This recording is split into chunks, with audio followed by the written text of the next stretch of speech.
নমস্কার, জি 24 ঘন্টা health conclave 2023 নিয়ে স্বাগত। আমি আত্রি আপনাদের সঙ্গে আছি এবং এই মুহূর্তে আমরা কথা বলবো Samaritan medical surgical and critical care এই প্রতিষ্ঠানকে নিয়ে। এই প্রতিষ্ঠানের চিকিৎসকদের সঙ্গে কথা বলবো। কেন কথা বলছি? কারণ তারা সম্মানিত হয়েছে এক্সিলেন্স ইন ইউরোলজি ট্রিটমেন্টে।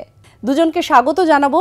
যারা আমাদের সঙ্গে এই মুহূর্তে আছেন তারা হলেন ডক্টর নীলাঞ্জন মিত্র, আপনাকে স্বাগত জানাই, এবং ডক্টর অম্লান চক্রবর্তী। প্রথমে ডক্টর চক্রবর্তী, আপনার কাছে যে প্রশ্নটা সেটা হচ্ছে ইউরোলজি সংক্রান্ত যে সমস্যাগুলো রয়েছে এগুলো ক্রমাগত বাড়ছে, আমরা বিভিন্ন মাধ্যমে জানতে পারি। ঠিক কী ধরনের সমস্যা হয়, কি ইস্যু হয়, আর প্রাথমিক স্তরে কোনো উপসর্গ কি ধরা পড়ে যে আমরা বুঝতে পারবো যে আমাদের কিছু সমস্যা হচ্ছে? দেখো, ইউরোলজি আমরা ডিল করি হচ্ছে কিডনি, আর তার নিচে ব্লাডার, আর আমাদের পুরুষদের ক্ষেত্রে প্রস্টেট গ্ল্যান্ড মোস্টলি।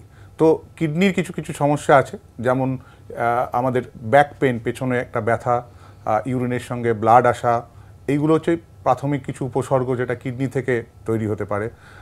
ব্লাডারের মধ্যে যদি কোনো ইনফেকশন হয়, কোনো কিছু হয়, তখন সেইখানে ইউরিনে জ্বালা যন্ত্রণা হওয়া এবং ফ্রিকোয়েন্ট ইউরিনেশন হওয়া, ইউরিন ধরতে না পারা, এইগুলো থাকবে। আর ছেলেদের ক্ষেত্রে যেখানে প্রস্টেট, ওই এজ যখন প্রস্টেট বাড়ে তখন ইউরিনে একটা অবস্ট্রাকশন আসে, ইউরিনে বারবার ইউরিন যেতে হয় আর রাত্রে বারবার উঠতে হয়। এতে মানুষের যে 60 মানুষের লাইফস্টাইলটাকে অনেকটা হ্যাম্পার করে। আর হচ্ছে স্টোনস কিছু আছে যেগুলো কিডনি থেকে, যে তার যে ড্রেনিং পাইপ যেটা ইউরেটার বলে, সেখানে অনেক সময় স্টোন আটকে যায় এবং তার ভীষণ পেইন হয়।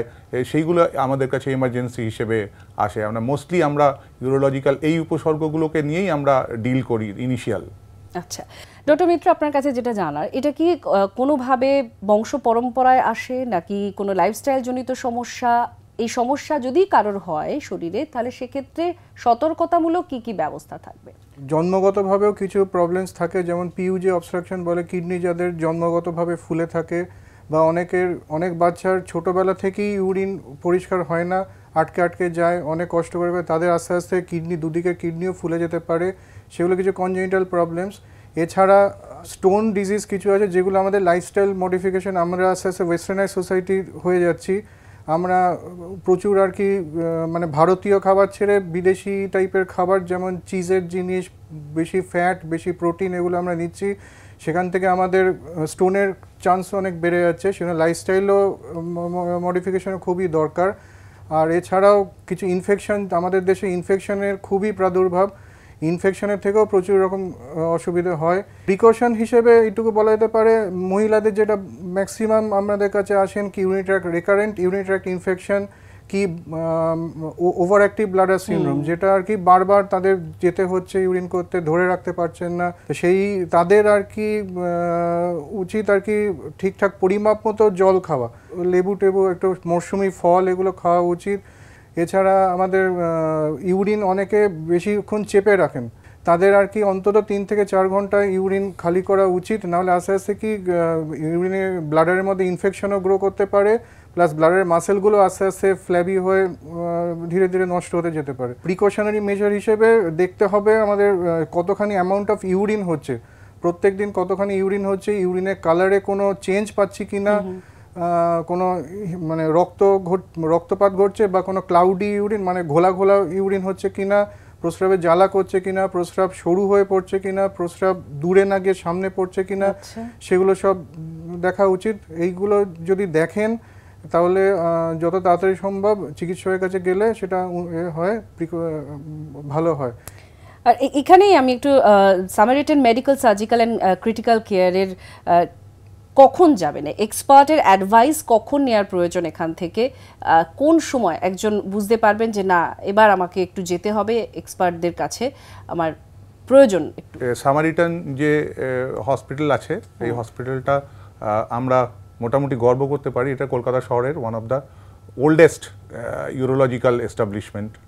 তো সেই জন্য টাইম টু টাইম এই ইউরোলজিক্যাল হসপিটালসে আমাদের নট অনলি ডক্টরস, মানে এখানে শুধু ডাক্তারদের রোল নেই, এখানে ডাক্তার, নার্স, বা যারা টেকনিশিয়ানস তারা ভীষণ well versed with urological any problem. আমাদের যে সার্ভিসটা ইউরোলজি তো সুপার স্পেশালিটি সাবজেক্ট, তো আমাদের রেফারেলস আছে। তো রেফারেলস মিনস আমার say one of my friend or anybody যারা মেডিকেল প্র্যাকটিস করে অর জেনারেল প্র্যাকটিস করে, তখন পেশেন্টকে দেখে ওরা বুঝলো যে না এর একটা ইউরোলজিক্যাল প্রবলেম আছে। আমি একটা আলট্রাসোনোগ্রাফি করলাম, দেখলাম এর কিডনির মধ্যে একটা টিউমার আছে কিংবা একটা স্টোন আছে, তখন then and there they refer the patient আমাদের কাছে পাঠিয়ে দেয়। কি কি আছে, কিভাবে আপনারা পরিষেবা দেন? আমাদের দেখুন 1984 সাল থেকে হসপিটাল চালু হয়েছিল।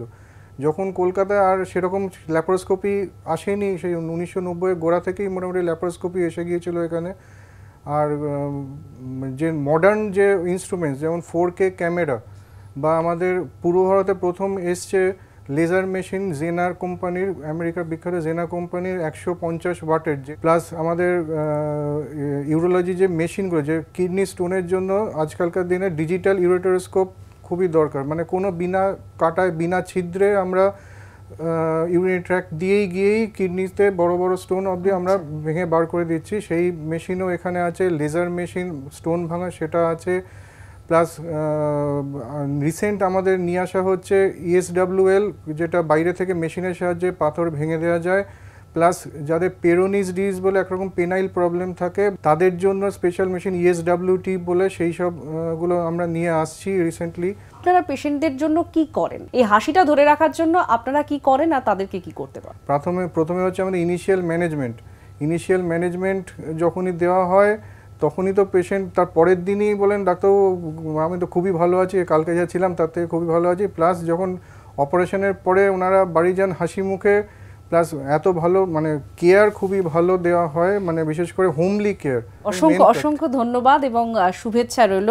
আমরা কথা বলছিলাম Samaritan medical surgical and critical care এই প্রতিষ্ঠানের দুজন চিকিৎসকের সঙ্গে, ডক্টর নীলাঞ্জন মিত্র এবং ডক্টর অম্লান চক্রবর্তী। দুজনকে অসংখ্য ধন্যবাদ জানাবো। আর এখানেই এই যে সেশন এটা শেষ করছি। দেখতে থাকুন জি 24 ঘন্টা। বাংলার আওয়াজ, বাঙালির আবেগ, জি 24 ঘন্টা।